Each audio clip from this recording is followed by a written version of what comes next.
MCU about to change for the better? If you're watching me now, then there's a good chance that you've already seen my longer video about cinematic universes and just the dread that I feel when I miss one or two of the movies for it. If you haven't, then maybe you should. Wink. But essentially, keeping up with cinematic universes, especially the MCU, kind of sucks. Especially when they're just pumping out content like Marvel's been doing since Endgame. My point really was, and still is, most of the shows and even some of the movies were starting to feel more like homework that was necessary for the big event, which isn't very fun sounding, and it led to viewer burnout. At least for me. I'm so behind on this shit, and I'm trying to catch up, but there's just... There's just so much, man. And before you comment, oh, you don't have to actually watch everything to enjoy the movie, you fucking loser. For me, mentally, I do.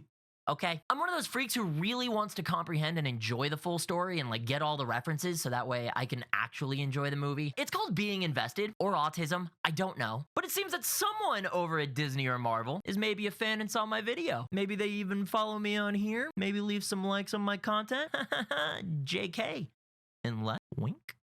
Wink. Studio heads have recently been reported saying that they're aiming for a new direction and a new energy. They want to slow down on releases of both the movies and the shows to focus more on a quality approach rather than a quantity approach, seemingly starting with Thunderbolts. And from what I've heard, it sounds like the Thunderbolts is a really good step in that direction. While I haven't seen it yet, I know, I do want to, which is a lot more than I could say for anything besides Guardians 3 or Deadpool. I think Moon Knight was a really good step in this direction already, if you ask me. The showrunners made a great show with zero cameos and minimal references and connections to the bigger picture that was going on at the MCU, and it just really let people jump in and enjoy it. I think it also says a lot about the confidence in the production as a whole to just not rely on cameos, really. Maybe that's just me, though, but I think it's pretty cool. But unfortunately, it has taken an extra 3 years for this concept to finally click over at Marvel. Better late than never, right? Who knows? Maybe this is the mindset that they need to make Blade a thing finally. I don't know how they keep fucking that up. But I can't help but to feel that it might be a little too late for this tone shift to bring audiences back for every new release. At this point, everything is mandatory, essentially, because of the multiverse and this whole run-up to Doomsday. Unless they just reset everything after Doomsday, like some theories are pointing to, then there's always going to be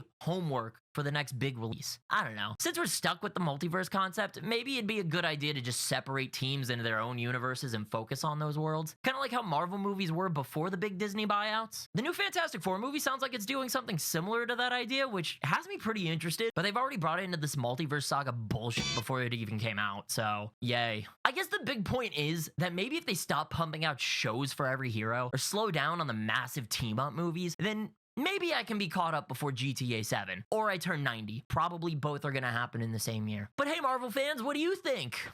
You tell me. Am I fucking stupid?